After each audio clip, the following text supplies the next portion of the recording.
नमस्कार। मैं जितेंद्र मोहन पंत विस्मय के सफ़र में आपको ले जाऊंगा आज और इस श्रृंखला में। जीवन ने मुझे बहुत कुछ सिखाया, किताबों से, लोगों से, यात्राओं से, प्रकृति से और कभी-कभी अपनी गलतियों से भी। कभी-कभी नहीं, बहुत बार। लेकिन सबसे अनमोल बातें अक्सर किताबों में नहीं मिलती। धीरे धीरे मुझे महसूस हुआ कि हर दिन, हर जगह कोई न कोई विस्मय मेरा इंतज़ार कर रहा है। कभी वह एक चींटी होती है, कभी एक पेड़, कभी एक बच्चा, कभी एक चाट वाला, कभी हमारा गार्ड, कभी आसमान का एक तारा और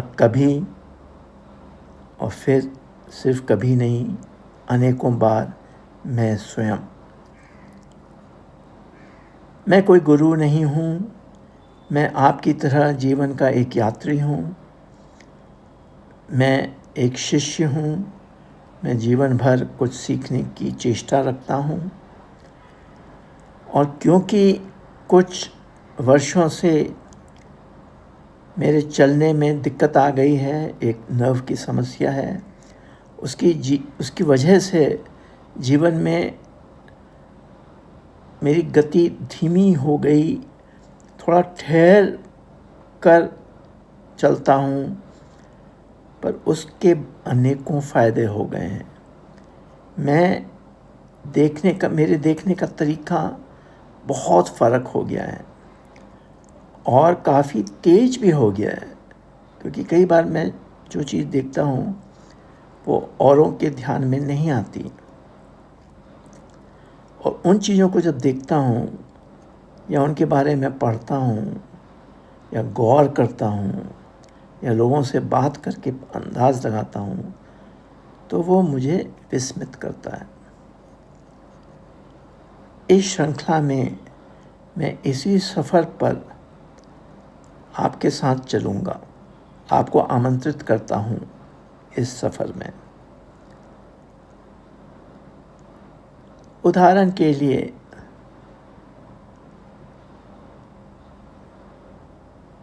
एक समय था, बिलियन ईयर्स, बहुत वर्षों पहले, जबकि ऑक्सीजन जो है जहर था। उस ऑक्सीजन की वजह से जो भी जीव जंतु उस समय के थे वो मर गए। क्या ये विश्वास करेंगे? विस्मित करने वाली बात नहीं है। अब हम कहते हैं कि बिना ऑक्सीजन के हम जिंदा नहीं रह सकते, पर उस समय जो एनोरेबिक जंतु होते थे, जीव होते थे, वो बिना ऑक्सीजन के जिंदा रहते थे। फिर कुछ हुआ जिसके बारे में हम बाद में चर्चा करेंगे। ऐसे ही डायनासोर होते थे, मनुष्य नहीं था। कई मंजिल ऊंचे डायनासोर होते थे, वही राजा थे, धरती में चलते थे और आकाश में, जो कि हम पक्षियों को देखते हैं, वो उसी डायनासोर के ही वंशज माने जाते हैं। मैमल्स थे बहुत कम, पर जब डायनासोर ख़त्म हो गए तो फिर मैमल्स आ गए। ऑक्टोपस एक और है, ऐसा जीव जो कि उसको देखोगे, उसकी स्टडी करोगे तो लगेगा ये शायद एलियन है, क्योंकि उस प्रकार की बायोलॉजी, केमिस्ट्री यहाँ के बाकी जीवों में नहीं मिलती है।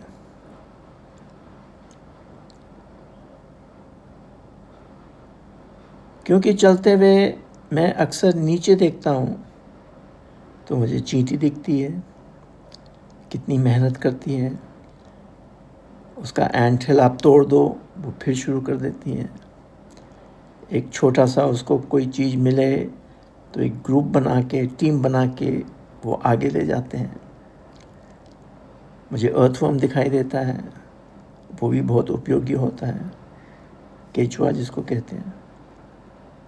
मुझे लीच दिखाई देता है, मुझे घास दिखाई देती है।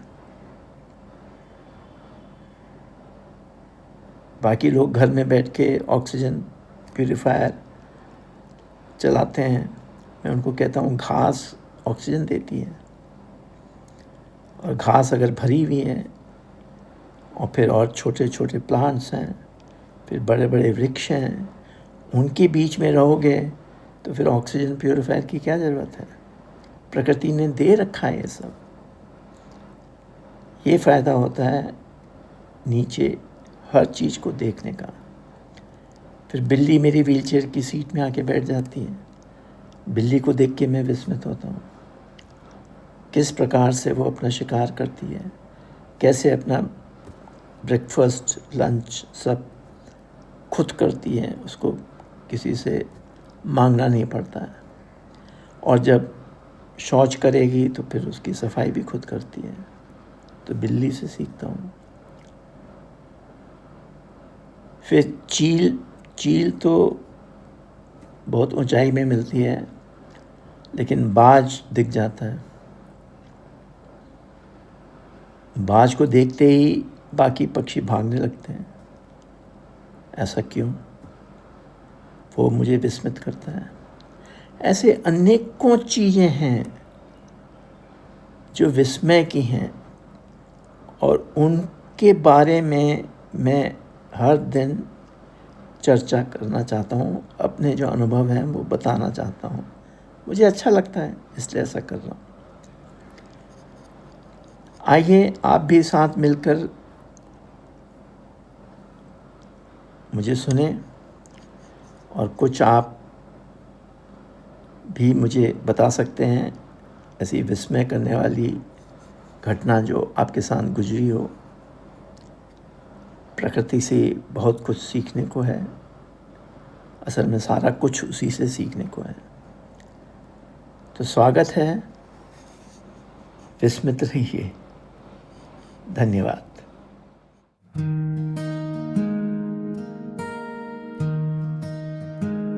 चलो जरा ठहरे, चलो जरा निहारे, हर रोज की दुनिया में कुछ नए नजारे। विस्मय का सफर आपके साथ, हर दिन एक खोज, हर पल एक बात। लरिला लरिला लरिला लरिला लरिला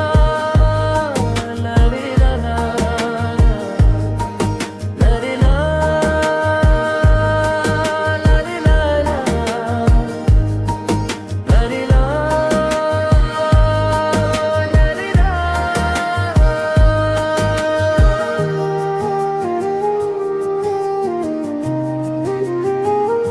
कभी पेड़ों की छाँव में, कभी नदियों की धार, कभी एक मुस्कान में छिपा जीवन का सार। कभी चींटी की हिम्मत, कभी पंछी की उड़ान, हर छोटी सी घटना में छुपा है एक जहान। चलो जरा ठहरे, चलो जरा निहारे, जो आंखों से छूट गया उसे मिलकर संवारे। विस्मय का सफर